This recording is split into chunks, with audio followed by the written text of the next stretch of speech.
If you switch on Russian state TV today, you'd be forgiven for thinking that the Russian economy is booming. A presenter on the Rossiya 24 channel did admit that the dollar exchange rate had reached an eye-watering 101 rubles, but, he went on to insist, the Russian economy was still doing marvelously well. Russian GDP, up, oil and gas revenues, growing. And in today's copy of Komsomolskaya Pravda, the biggest-selling daily newspaper in Russia, an article on page 3 declared, the Russian economy takes a sharp upward turn, but the plummeting ruble will still hurt. It is now at its lowest for 16 months. Pressure is growing on the Russian economy, as imports increase faster than exports and military spending grows. Economists say it will likely lead to inflation. Foreign travel will become more expensive to ordinary Russians. One travel agency owner in Moscow told me he expected many clients would now opt for taking a holiday inside Russia,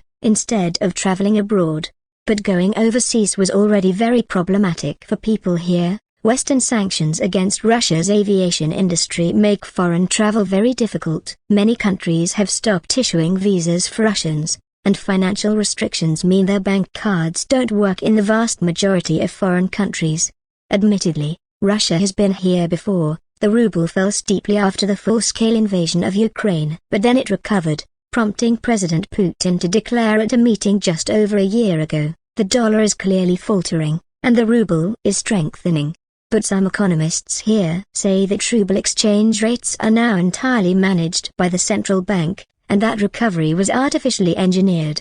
Chris Weaver, founding partner of Eurasian consultancy firm Macro Advisory, says last year's economic priority was keeping the ruble's value as high as possible, but officials have now chosen to devalue the currency as a means of balancing government spending.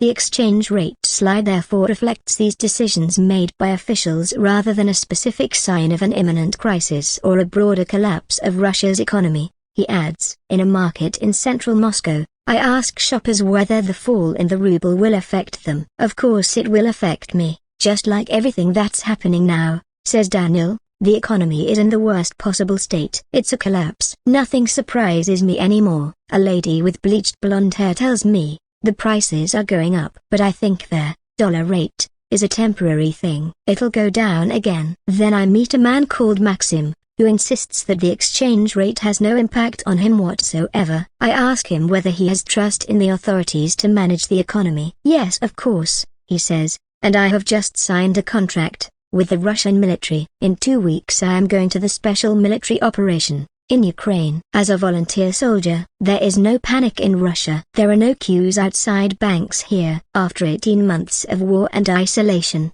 Russians are getting used to bad news. This is the most sanctioned country in the world. The country's central bank will hold an extraordinary meeting on Tuesday to discuss a possible interest rate rise, but has said it sees no threat to financial stability. The current rate is 8.5%. The economy has not collapsed, as many in the West had predicted. The Kremlin still has sufficient resources to maintain tight control over the country.